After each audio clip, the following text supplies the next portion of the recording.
Have you ever wondered, sa tuwing matatapos yung pagtatalik nyo ng lalaki ay napapansin mo siya na parang ang layo ng tingin niya, di ba? Kung ano-anong naiisip niya, kung ano-ano yung pumapasok sa isip niya pagkatapos niya magtalik. And here you are, andyan ka, napapaisip ka, ano kayo iniisip itong lalaki na to? Ayan ang pag-uusapan natin sa ating topic for today, yung mga naiisip ng lalaki tuwing matatapos yung labing-labing niyo sa kwarto. So kung bago ka pa lang dito sa akin channel ay sana nakapag-subscribe ka na. And also, maya-maya pag nagustuhan mo itong video natin ay leave me a like para tumaas pa engagement natin, para kumalat pa sa mga nangangailangan ng mga love advice na kagaya nito sa aking channel. And also, do not forget to turn on your notification bell para maging updated ka naman sa mga ina-upload kong videos every week. And yes, sa kalagitnaan nga po ng ating video ay meron tayong shout-out section na kung tawagin, na kung saan ay babatiin natin ang ating mga mahal na subscribers na nagpapa-shoutout last week, kasi next week ko na to i-upload eh. So yeah, last week. And also kapag hindi ka nga po mapapasama sa ating shoutout section sa YouTube, ay meron naman tayong ima-my day kita sa aking Instagram. Ayan, ima-my day kita sa aking Instagram. Just keep writing down your comments there. Kahit wag na, mag-subscribe ka na lang dito sa YouTube ko. Mag-follow ka sa Instagram ko. Nandyan yung link down below. Nandyan yung link ha. I-click nyo lang po yan. Mag-register kayo. Kung wala pa kayong Instagram, napakadali lang. Gumawa lang kayong may Gmail lang kayo, may number lang kayo. Pwede na. Tapos gumawa lang kayong password. May Instagram ka na kaagad. At i-follow mo yung link na yan, Yulil Leonor, sa Instagram. So, yeah. Follow nyo lang ako para isama kita sa My Day. So, let's go to our main topic for today. Mga naiisip ng lalaki pag katapos yung mag-loving-loving. Number one is, iniisip niya, ito medyo risky to, iniisip niya kung magre-relasyon ba kami or hindi. Kasi most in this generation kasi, lalo na yung mga batang generation ngayon, is nauuna muna yung labing-labing sa kwarto bago magkaroon ng relasyon. Ayan po. Kasi tayo nga, di ba, siguro ako gurang na rin ako. And we grew up in a very traditional side of our life, di ba? Mga bata pa tayo na nauuna muna yung ligaw-ligaw, may harana-harana pa, ngayon wala na eh. So yeah, so kung meron mang ganyan na nangyayari, di ba?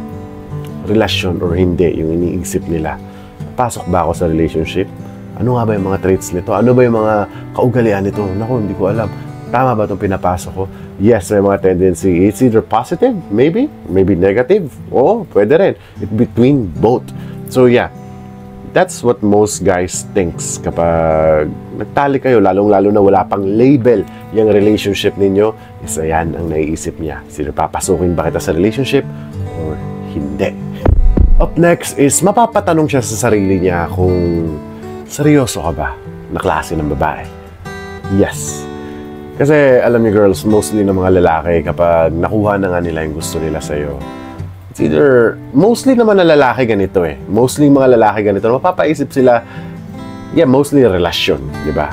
And then, second thoughts na papasok sa isip nila is, di ba, saseryosohin ba ako ng babae na to? Di ba? Ganon yung mga naiisip ng mga ganong lalaki, di ba? Also me, I've been there, di ba? Dumaan na rin ako sa part na yan, na napaisip din ako na, nako, may nangyari na sa amin. Pag naging kami kaya nito, saseryosohin kaya ako nito. Yes, that's the most thing na pumapasok sa utak ng lalaki kasi medyo risk rin kasi relationship kasi, di ba? Alam niyo naman girls, mga lalaki, gumagastos ng pera, di ba? Mga date, mga ganyan-ganyan, providing. So, he's also making sure na ganon, kung saseryosohin mo siya, kasi yan lang inihiling niya nakapalit sa'yo na you will be serious sa relationship sa kanya. So, yeah. After ng loving-loving nyo, ganyan kagad na naisip na isang lalaki kung saseryosohin mo ba siya or hindi.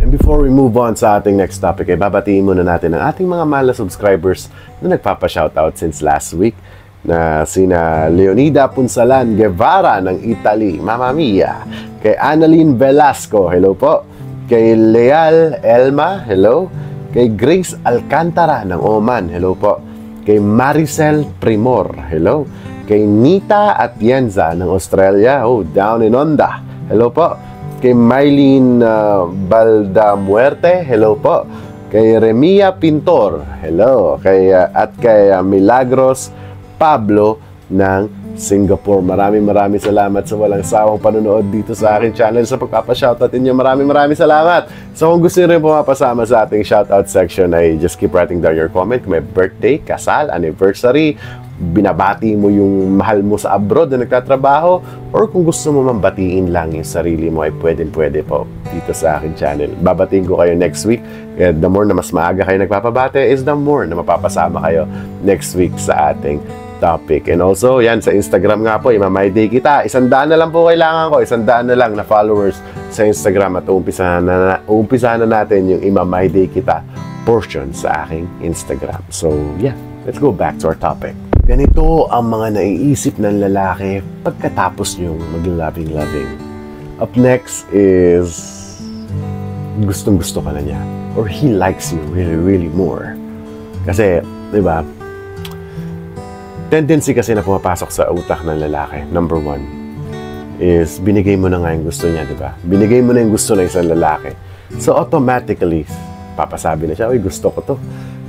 Gusto niya ako kasi binigay na nga niya. And he likes you more on that one. Ipapursue ka pa niya lalo. Kasi nga, di ba, napasaya mo na siya. Di ba? So, it's also his job to make you happy. Papasayahin ka na rin niya after yan. Ganon. Yeah, mostly talaga mga lalaki is ganyan ang naiisip when it comes to after-bed action. Yung mga after-bed action na yan. So, it is what it is. Okay? He will like you more. At matutuwa yan talaga sa'yo. Tingnan mo after, parang tinanggal nyo na nga yung barrier yung dalawa sa ginawa nyo, di ba? Nawala na kayo ng harang. 30 minutes ago, holding hands na kayo. May nangyari na sa inyo. Magiging clingy na yan lalo sa'yo, yung lalaki na yan. And yeah, ang pumapasok talaga sa utak niya ay gustong-gusto ka pa niya lalo. Ha? Tandaan niyo yan, girls. But not mostly, ha? Not mostly. Kasi may mga oportunistang mga lalaki rin kasi minsan na pag nakuha na nila yung gusto, run away na, di ba? Ganon yung mga ginagawa. Babay na. Salamat, come again. May mga ganon. May mga ganong lalaki. So, siguro, hindi naman siguro bibihira, but mostly mga lalaki ay ganito mag-isip. Lalo-lalo na pag sa una pa lang, kaya mo nga binigay yan, siguro nakita mo sa kanya na gustong-gusto kanya, di ba? So, kaya mo nga siguro binigay yan. So, most guys thinks na gustong-gusto kanya after ng loving nyo sa kwarto. And last but not the least, ito yung pinaka-main talaga na iniisip na isang lalaki pagkatapos yung magtalik is, kamusta kaya performance ko? Nagustuhan ba kaya niya? Di ba? May mga ganun lalaki. Kasi mostly, lalo-lalo na sa age natin, sa age natin is, we guys know, sa medyo mataas na edad na mostly, between the two couples ay medyo experienced na sa ganyan. Sa bed action nga, sabihin natin. Sa laruan sa kama. Medyo, na sila, medyo experienced na.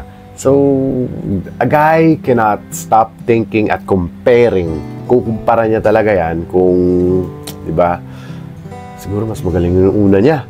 Siguro mas magaling yung nakaraan niya. Naku, ano kaya magaling kaya rin ako. Ganun na naiisip niya. So, if I were you, kung yan yung naiisip niya nga, di ba, tanungin mo rin. For sure, sasagutin niya. Nagustuhan mo ba? Ginawa ko. May ganun. So, just to boost his ego, kahit hindi naman talaga, kahit hindi ka naman nagalingan, di ba? Just boost his ego. Yeah, nagustuhan ko yun, honey. Nagustuhan ko yun, baby. Ganon. I-boost mo lang yung ego niya kahit konti.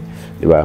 And, yeah, between 1, 2, 3, 4, masusunod talaga yan. At also, di ba, masusunod yung pagkagusto niya sa'yo. Pag binoost mo palalo yung ego niya, mamahalin ka pa niya lalo.